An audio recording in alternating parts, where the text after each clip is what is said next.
Hello साथियों, कैसे हैं। स्वागत है आपका अपना YouTube channel Aryabhatta education academy में।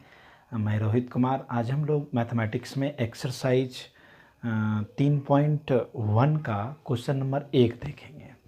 और क्वेश्चन नंबर 1 जो है वो आपको स्क्रीन पर क्वेश्चन नंबर 1 आ रहा है और 1 का मैं सॉल्यूशन करने जा रहा हूँ। आप उसको बोर्ड पर देखें या आपके पास एनसीईआरटी किताबें होंगी तो किताबों को निकालिए और उसमें आप एक्सरसाइज 3.1 को निकालिए और उसको बनाने का प्रयास कीजिए। मैं यहाँ पर बतला रहा हूँ, अगर कहीं भी तकलीफ़, कहीं भी थोड़ी सी भी प्रॉब्लम हो तो आप हमें क्वेश्चन कर सकते हैं। तो ये क्वेश्चन है, आपका जो क्वेश्चन है आप अपने स्क्रीन पर देखिए, वहाँ लिखा होगा। मैं इसका सॉल्यूशन दे रहा हूँ। 1 नंबर क्वेश्चन है।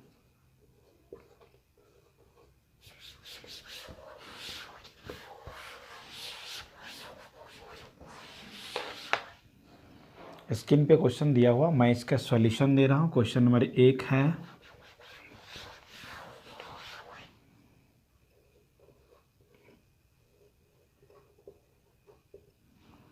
एक का आप सॉल्यूशन देखना है।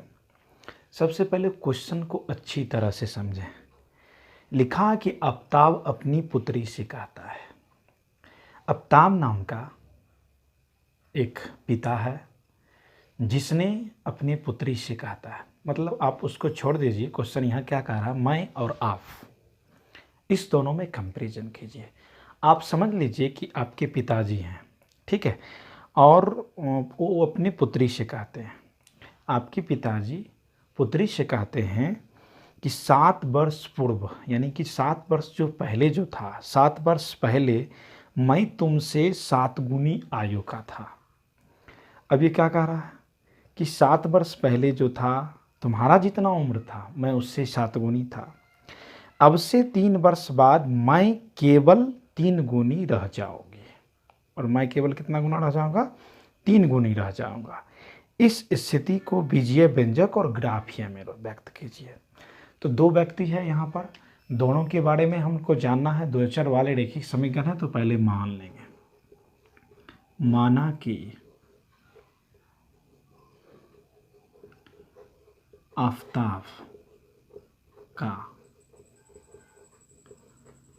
वर्तमान उम्र बराबर x वर्ष। ये आफ्ताब का उम्र में हमने इसको मान लिया। अब आफ्ताब के बाद आप चलिए, उसके बाद कह रहा है उसकी पुत्री है, तो पुत्री का वर्तमान उम्र इक्वल टू y वर्ष। यहाँ तक किसी को कोई दिक्कत? इस क्वेश्चन में कहा गया था कि 7 वर्ष पूर्व जब भी लिखा रहे तो पूर्व में हमेशा माइनस, जब बाद लिखा रहे तो उसमें आपको प्लस देना है। तो आपको कह रहा है कि 7 वर्ष पूर्व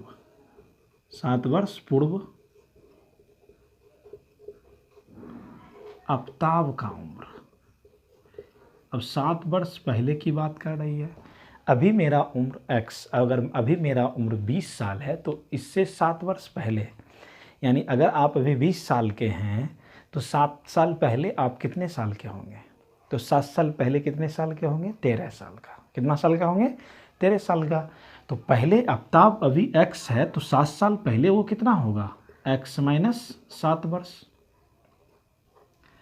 अब वही पुत्री उसका कितना होगा उस समय? तो 7 वर्ष पूर्व पुत्री की वर्तमान उम्र कितना होगा? y माइनस 7 वर्ष। ठीक है।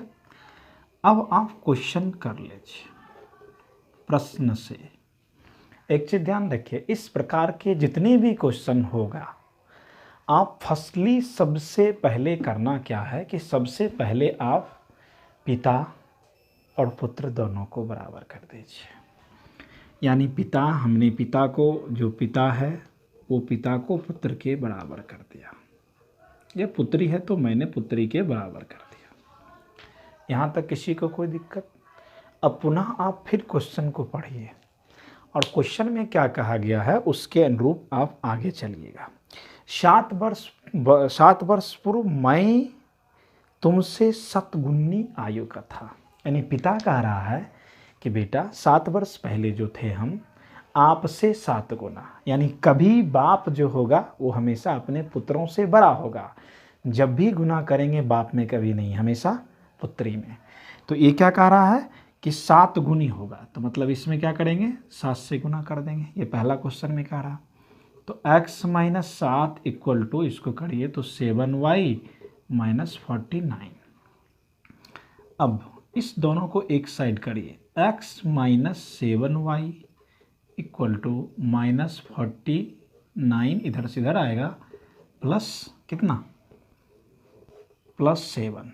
तो x minus 7y equal to, जब इसको घटाएंगे तो कितना आएगा, तो इसको हम लोग पहला स्थिति में कर देंगे।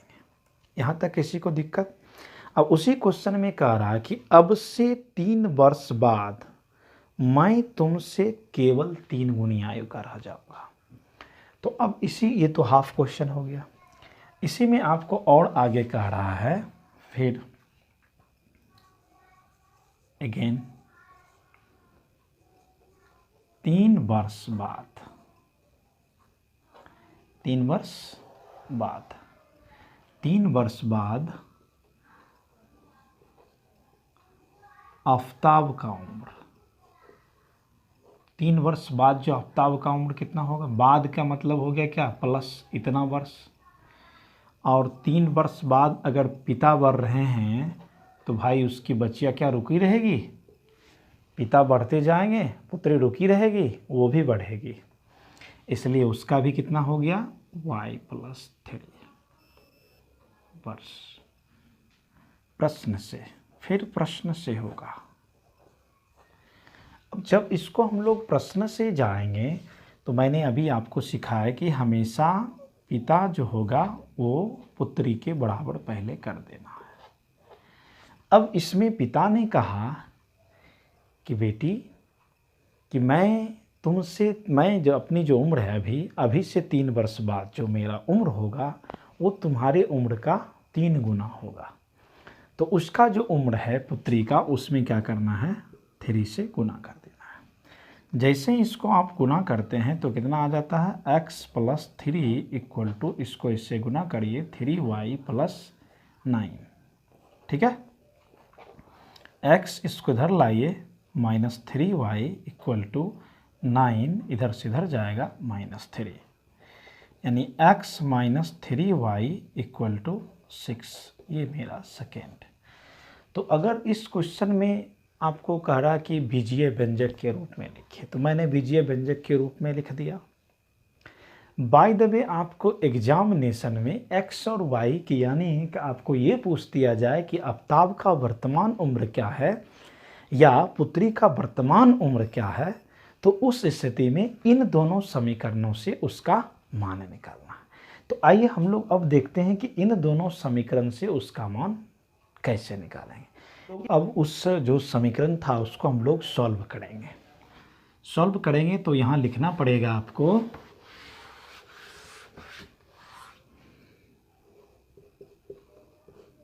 समीकरण फर्स्ट माइनस समीकरण सेकेंड। तो पहला जो समीकरण हम लोगों का निकला था वो है x minus 7y equal to 42। दूसरा जो हम लोगों को निकला वो था x minus 3y equal to 6। अब इसमें आपको कहा गया कि माइनस करने के लिए, तो माइनस, ये माइनस है तो प्लस हो जाएगा, यहाँ प्लस है तो माइनस हो जाएगा, ये कट गया। अब आपके पास 7 रुपया पहले से क्या है, कर्ज है, आपने फिर उसको 3 रुपया लौटा दिया। जैसे ही 3 रुपया आप लौटा देते हैं तो आपके पास कर्ज कितना हो गया, 4y इक्वल टू, पहले से 42 आपको कर्ज था, फिर 6 आपने पुनः कर्ज ले लिया, तो कितना हो गया 48, माइनस माइनस ख़त्म कर दीजिए, y इक्वल टू 48/4, 1 और 2, तो y का मान कितना हो गया 12।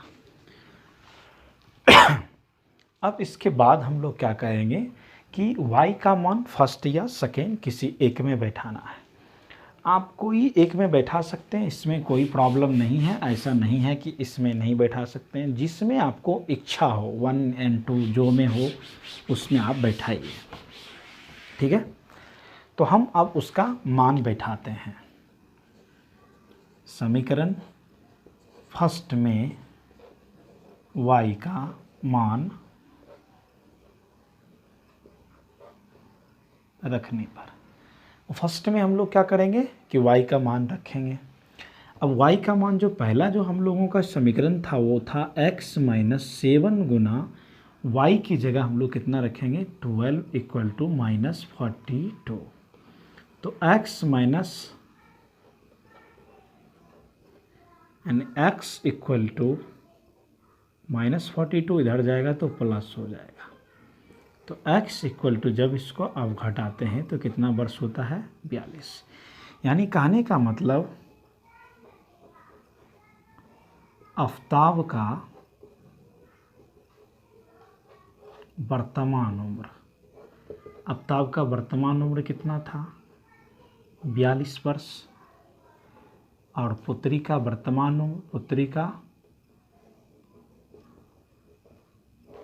वर्तमान उम्र, और पुत्री का वर्तमान उम्र कितना हो गया 12 वर्ष। कोई प्रॉब्लम? अब इसी क्वेश्चन को अगर आपको ऑब्जेक्टिव में पूछा जाए तब आप किस प्रकार से बनाइएगा, ये मेजर प्रॉब्लम्स है। देखिए मैं इसको ऑब्जेक्टिव की तरह आपको कर रहा हूँ कि अगर आपको ऑब्जेक्टिव क्वेश्चन पूछा गया, ये बड़े क्वेश्चन रहेगी और इसको हम लोग जब बनाएंगे तो काफ़ी समय लगेगा और बहुत समय व्यर्थ भी हो जाएगा। तो इस व्यर्थता से बचने के लिए, इतनी बड़ी प्रोसेस को करने से बचने के लिए आपको एक मेजर प्रॉब्लम को सॉल्व करने का एक तरीका बतला रहा हूँ। देखिए हर स्थिति में 2 ऑप्शन रहेगा ही। कैसे समझेंगे कि ये इसका ऑप्शन है ये नहीं है? तो हम जो क्वेश्चन का जो प्रथम पार्ट कह रहा है कि आफ़ताब ने अपने पुत्री से कहता है कि मैं 7 वर्ष पूर्व तुमसे शतगुनी था। 7 वर्ष पहले की बात कर रहा है कि मैं 7 वर्ष जो पहले की बात हो रहा है। तो अगर ये ऑप्शन जहाँ रहता तो 7 वर्ष पहले की बात हो रही है, तो जैसे अगर ये वर्तमान उम्र वहाँ तो जो दिया रहेगा वर्तमान उम्र दिया रहेगा। तो अगर 42 है तो 42 में आप 7 घटाइए, तो 42 में जैसे ही 7 घटाइएगा तो 36 होगा, हो गया। फिर 12 है, इसमें भी 7 घटाइए, तो जैसे 7 घटाइएगा कितना होगा 4 होगा। तो जैसे इसमें घटाइएगा तो आपको कितना आएगा 5। कोई प्रॉब्लम? और इसमें जैसे आप घटाते हैं, नहीं ये आप जैसे घटाते हैं तो 35 आता है आ रहा। अब आपका जो क्वेश्चन जो है वो कह रहा है कि 7 वर्ष पूर्व जो मैं हूँगा, मैं अपनी पुत्री से 7 गुना होगा। तो पुत्री का उम्र कितना है यहाँ 5 वर्ष। तो कह रहा है कि मैं इससे जो हमारा उम्र 7 वर्ष पहले होगा उससे कितना होगा 7 गुना। देखिए 7 बचे 35 पड़ गया। This is the major problem solve. आप कुछ नहीं सिर्फ देखिए और उसका आंसर बन जाएगा। इसी में दूसरा जो कंडीशन था, दूसरा जो टर्म था, वो दूसरे टर्म में क्या कह रहा था? दूसरा टर्म में ये बतलाया जा रहा था कि 3 वर्ष बाद की बात हो रही है कि 3 वर्ष बाद, मैं उस वहाँ पर भी देख सकते हैं कि 3 वर्ष बाद में कह रहा है। तो पहले तो 40, अभी 42 वर्ष है, 3 वर्ष जैसे इसमें बात करेंगे तो 45 हो जाएगा। 12 वर्ष की बच्चियाँ है, 3 वर्ष के बाद उसकी बच्ची 15 वर्षों की हो जाएगी। बोला कि 3 वर्ष बाद मैं अपने पुत्री से 3 गुना हो जाऊंगा। 3 वर्ष बाद जैसे ये 15 वर्ष की होगी तो पिता 45 वर्ष के हो जाएंगे। तो इसके अनुसार जो इसका जो वर्तमान उम्र है वो 42 और 12, ये इसका राइट क्वेश्चन हो गया। कि क्रिकेट के एक कोच ने 3900 रुपये में 3 बल्ले और 6 गेंद खरीदा। 3900 टोटल रुपया है, 3 बल्ला खरीदना है आपको और 6 गेंद खरीदना है। बाद में उसने 1 और बल्ला और उसी प्रकार की 3 गेंद 1300 में खरीदा। इस स्थिति को बीजीय व्यंजक और ज्यामितीय निरूपण में व्यक्त कीजिए। ठीक है, तो माना कि एक बल्ला का मूल्य x रुपया, एक बल्ला का मूल्य कितना हो गया x रुपया, एक गेंद का मूल्य y रुपया। कोई प्रॉब्लम प्रश्न से? कितना बल्ला खरीदा, कितना क्या खरीदा? तो बल्ले कितने खरीदे? 3 बल्ले, एक का x रुपया दाम है तो 3 का कितना होगा 3x। एक गेंद का दाम y रुपया है तो आपको ये गेंद खरीदने के लिए कह रहा है 6, तो कितना लिखेंगे 6y इक्वल टू ये। अब अगर इसमें कॉमन होके कट रहा है तो पहला आपका दायित्व बनता है कि कॉमन होके उसको काट देना है। जैसे इसको काटिएगा ये आ रहा है, यानी x plus 2y equal to कितना 1300 पहला।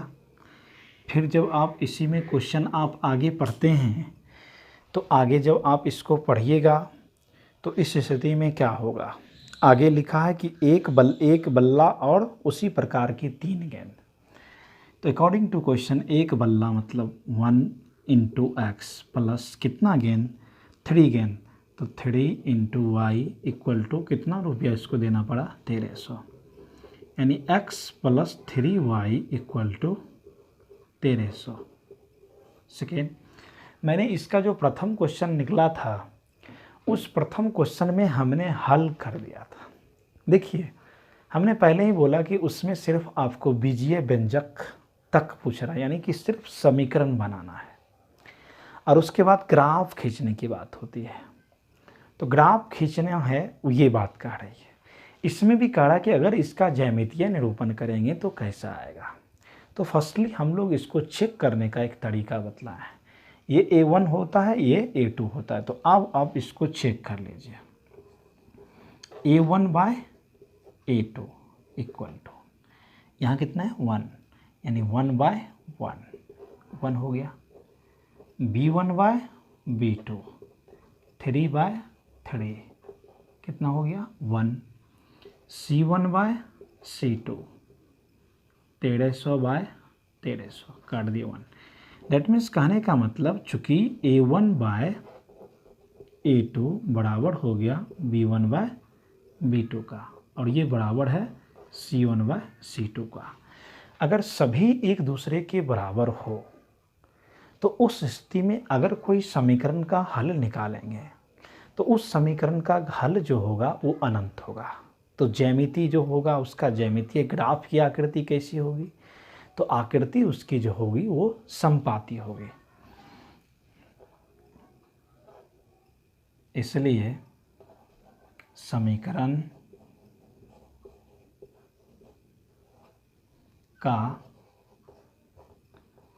अपरिमित रूप से अनेक हल होगा। ठीक है, अपरिमित रूप से अनेक हल होगा। अगर इसकी आकृति आपको पूछेगा कि बोलिए जब इसका आकृति आप बनाते हैं, फिगर बनाते हैं तो वो कैसा होता है, जब इसका फिगर बनाइएगा तो वो आपको समपाती होगा, क्योंकि ये समपाती का कंडीशन है। तो हमने आज 2 क्वेश्चन को सॉल्व किया और इस 2 क्वेश्चन में आपको कैसा लगा ये आप कमेंट करके बतलाइए। और अगर आप हमसे लाइव जुड़ना चाहते हैं तो कमेंट बॉक्स में अपना मोबाइल नंबर भी दें और वहाँ पर मैं आपको लाइव आकर सारे क्वेश्चन को बतलाऊँगा फॉर द NCERT, चाहे वो हिंदी मीडियम का हो या इंग्लिश मीडियम के छात्र हो, जो भी हो हमारे चैनल से ज़रूर जुड़ें। और आपको यहाँ पर साइंस, मैथमेटिक्स और हिंदी, संस्कृत और यहाँ तक कि सोशल साइंस की भी व्यवस्था हो रही है। कुछ दिनों से क्लास नहीं हो रहा था, इसका कुछ प्रॉब्लम था और उन प्रॉब्लमों को हम दूर करके पुनः आप लोगों के बीच आने का प्रयास किया हूँ। तो मैं आशा करता हूँ कि अगर आप हमारे यूट्यूब चैनल को इसी प्रकार दिन प्रतिदिन आगे की ओर ले जाएंगे तो हमारा उत्साह और बढ़ते जाएगा और एक न्यू जोश और न्यू ऊर्जा के साथ आप लोगों के बीच हम लोग आते रहेंगे। तो आज के लिए इतना ही, धन्यवाद।